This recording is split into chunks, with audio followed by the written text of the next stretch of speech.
Hello everybody, and thank you for joining me to this special video. We're going to be going over some of the facts and figures, I know exciting, about the current housing shortage. Kind of how did we get in this particular place we are now, not only on a local level, but kind of the macroeconomics of it all nationally as well. So it's taken me a little bit of time to get all the facts and figures straight, ready to go to present, essentially. But these are conversations I'm having every day, especially with first-time home buyers, to where there's just no inventory right now, and so I thought I'd kind of compile everything together, put it out there for you all to maybe kind of peek behind the curtain, if you will, when it comes to housing statistics and the market and everything like that. So again, yes, this particular area we're in is seeing a housing shortage, and inventory levels are way down. Hopefully this video will explain some or all of that. So here we go. I apologize for the length of the video and all the numbers I'm going to be throwing at you. But so when we talk about a national level, obviously the prices will not compare to our local level, but the market trends and the data analysis and things like that kind of will. So first, how did we get here? So let's look at the housing starts. So people starting to build homes. And let's go back to the Great Recession back in 2008. And that's a whole nother topic we can go over of how all that happened, but we won't necessarily hit that today. So essentially, because of population trends, the United States needs to build about 2 million homes per year to stay up with what I would consider a normal demand. One of those reasons is the increasing population. Others are older homes that are being essentially phased out, torn down, whatever you want to call it. And so that means we need to replenish that supply again at about 2 million homes per year. 2008, we kind of all somewhat know what happened then. 2008, that housing starts went down to 400,000, and that was the lowest since 1982. And another number for you, that was under 600,000 for the first time since 1968. So that was the last time it was under 600,000 and it actually hit 400,000. So obviously well below what we need. And then the only other 2 times that building starts were under 1 million per year was in 1979 and 1999. Okay, so in 2008 we had 400,000. We didn't reach 1 million, which again is half of kind of what we need. We didn't reach 1 million until 2021. So that's 13 years of basically underproduction in the housing market. What did population do during this time? 2008, there was 304.1 million people in population. 2023, we're up to just under 340 million in population. So you kind of put those two factors together, and what did we not do enough of? We didn't produce enough new homes in that number of years, in those 13 years, and even before that. So what are projections for 2024? We may hit 1 million again. So that's good that we're not trending down, but we're still not meeting that yearly demand, let alone catching up for the years of underproduction. So moving on, so we have those two factors. We have an increasing population. We don't have enough production going on. Why not? We'll add a third thing. So what's exacerbating the issue? The worldwide pandemic. So obviously, hopefully, once in a lifetime experience there.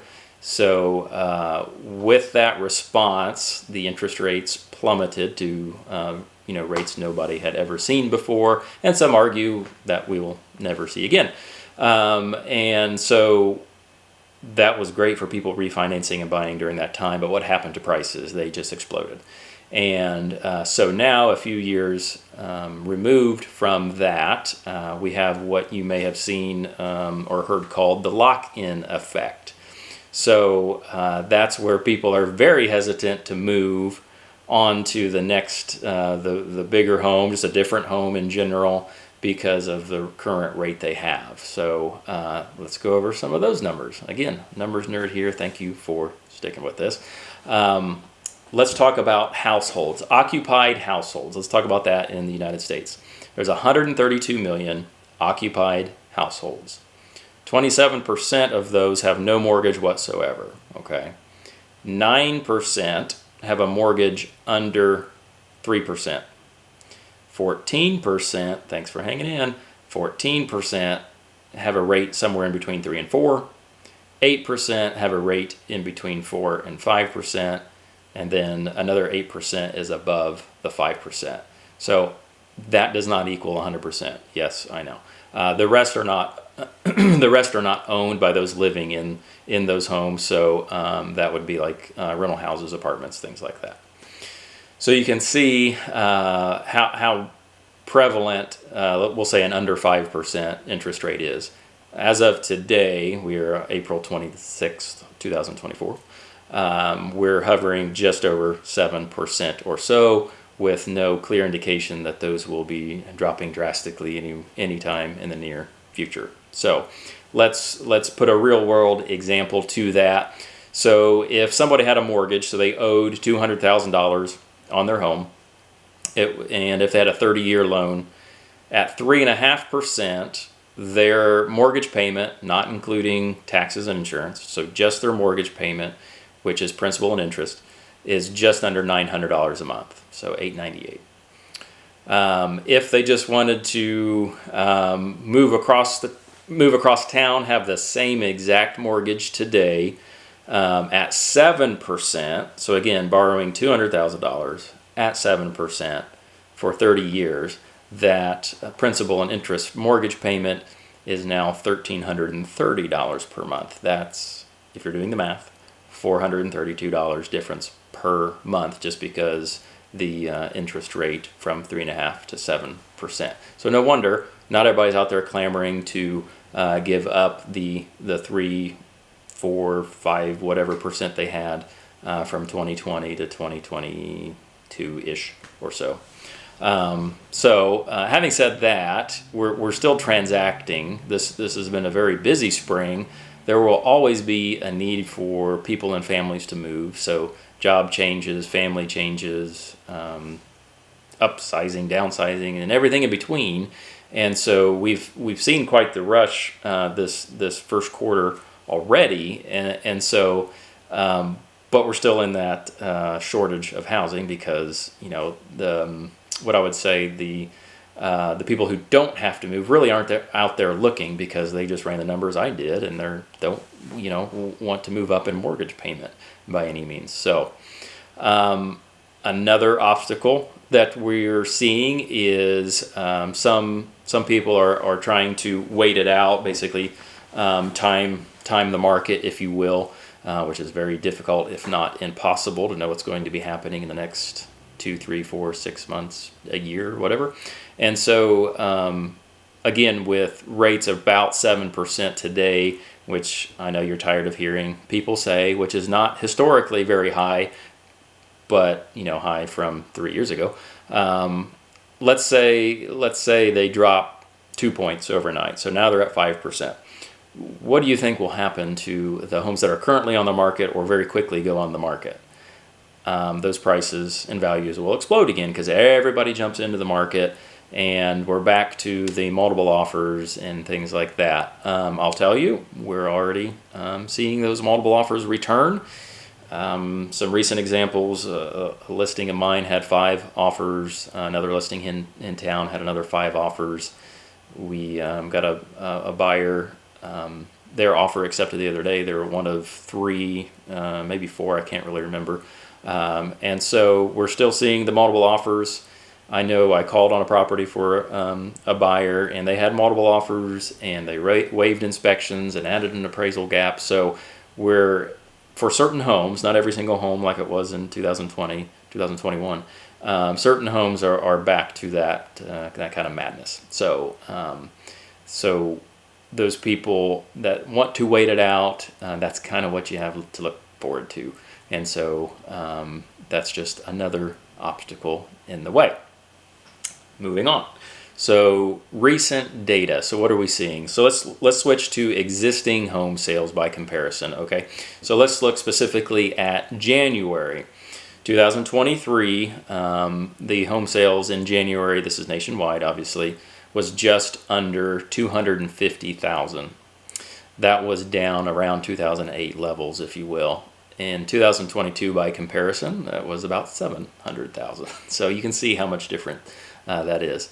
So 2024, I know we're in April, but they don't have all that data out. But it is more than 2023. We already know that already. Personally, I've seen that quite a bit. The levels that we saw, we'll just call it the first quarter, were head over heels a lot more than we saw the first quarter of 2023.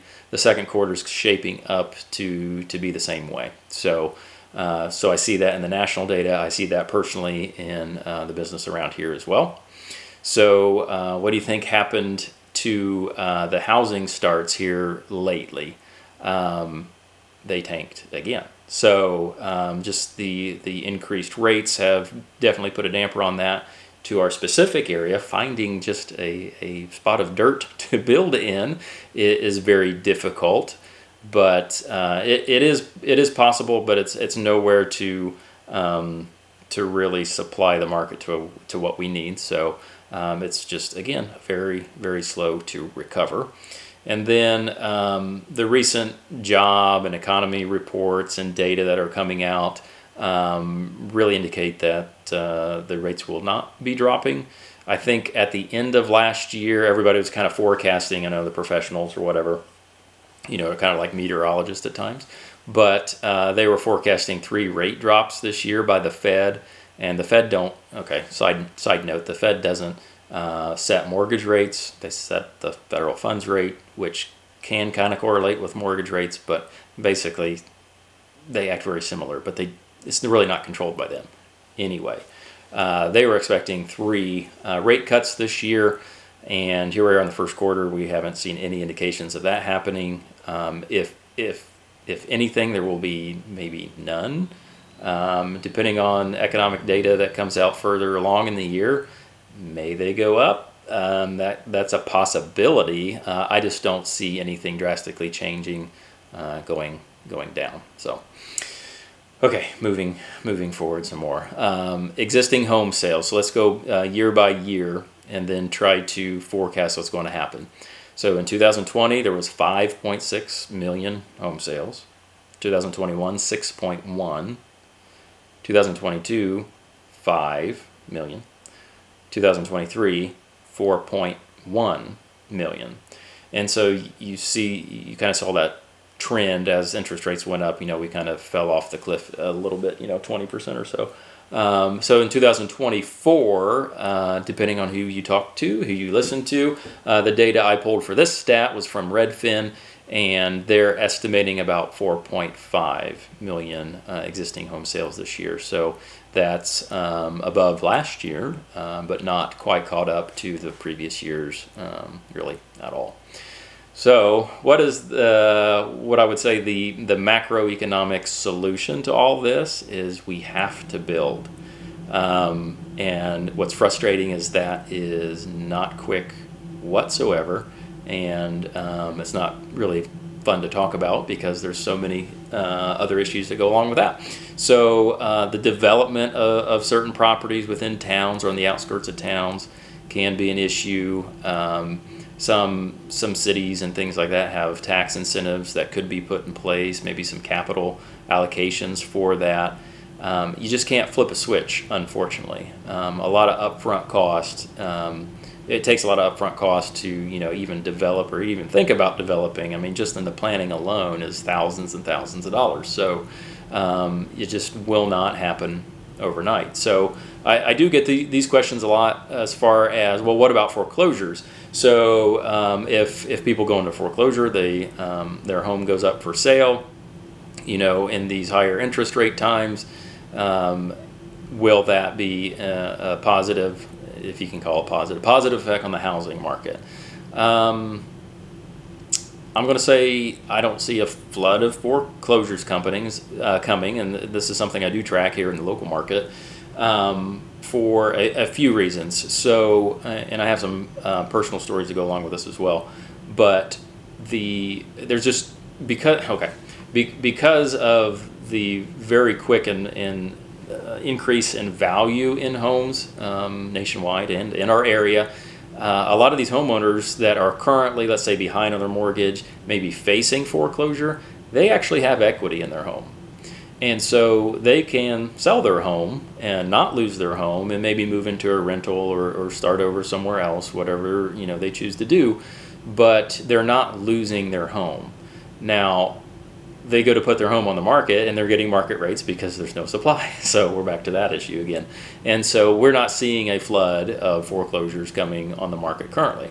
And even in the best of markets, I think the stats about 4 to 6% of households are in some stage of foreclosure. And that's not saying, excuse me, that's not saying they're all getting foreclosed on. It's just maybe they've gotten served, after a couple months of not paying mortgage, certain legal things start happening, and so there's one end of the spectrum. The other end of the spectrum is their house goes up for sale at the sheriff's sale. So in that spectrum somewhere, about 4 to 6% of households in a healthy market are in those stages somewhere. And so but again, going back to the equity issue, okay, let's say they're in trouble.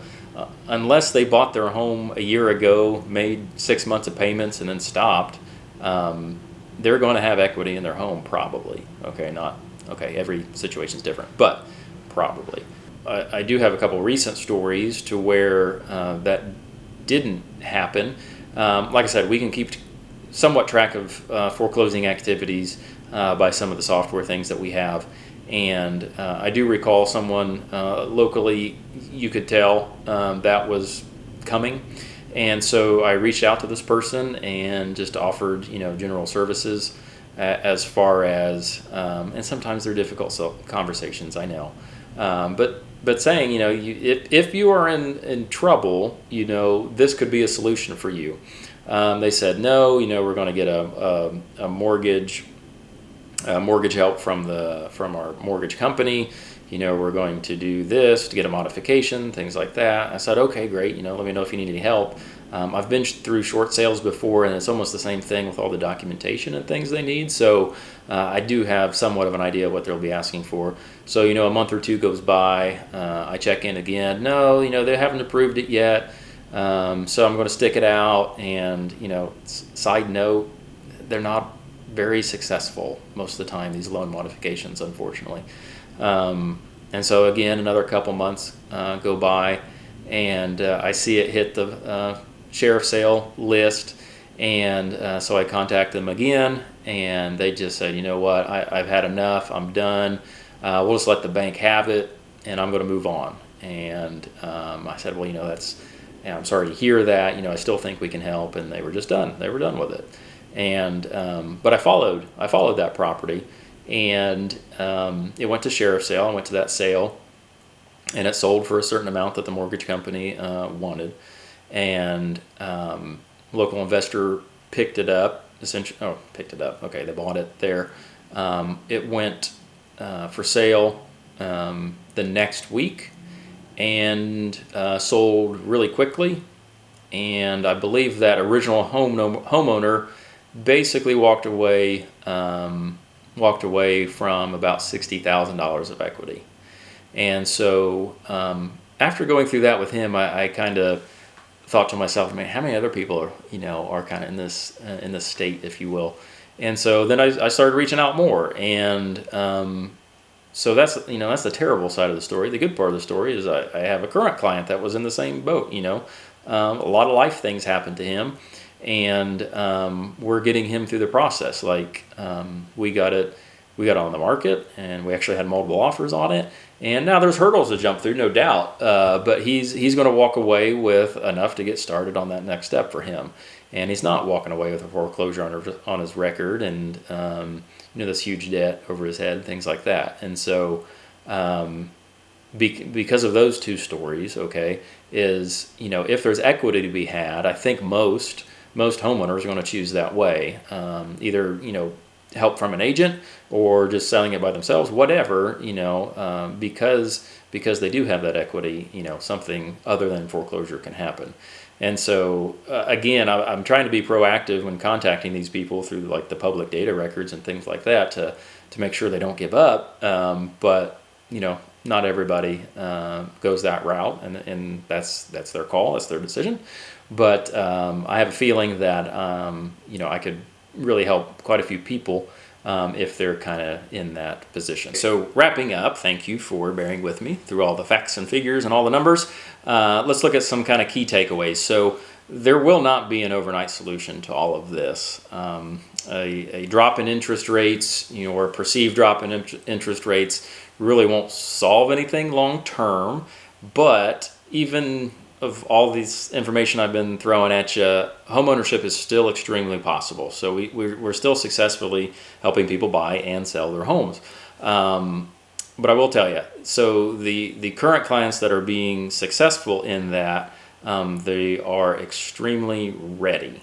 So they have all their ducks in a row, not only financially with getting their pre-approval in order, really thinking about the numbers, where they're comfortable with, but also kind of psychologically, which this business has a lot more psychology than I expected, getting into it 13 years ago. But it may be a whirlwind, and so you just have to kind of be prepared for that. We have good stories, we have bad stories, and everything in between. But to be successful, you just have to be ready.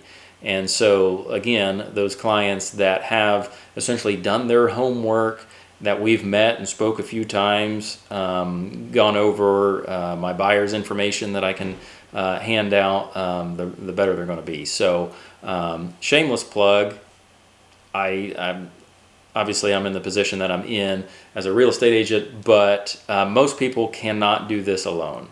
Now there are some are out there in the can. They've purchased and sold many homes, and maybe they're investors or whatever, and maybe they're buying off of grandmother or something.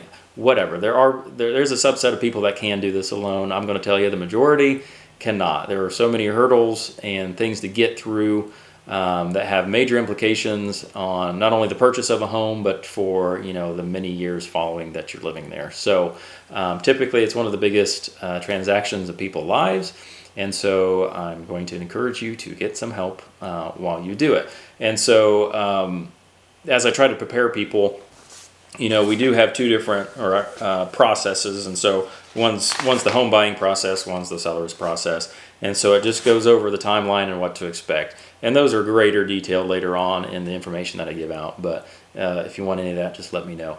But also included, if I can get to it, would be there are certain things that you just don't think about that you're going to have to go through when buying or selling a home. And so I tried to put kind of pen to paper to hit the highlights, and the highlights came to over 80 points that we have to either talk about or do during a transaction. And so the buyer's agent's duties, and these aren't all fluff. Like I found lists online, 175 things agents do. Yeah, okay, typically you're not going to be doing all 175 in a transaction, but legitimately 80 there. And then the sellers is I came up with about 85. So if you need that help, which again I think most people do, but if you just have any questions about all this, okay, I'm a nerd at heart. If you want to sit down and have coffee and go over some of this stuff, I'm more than happy to talk about it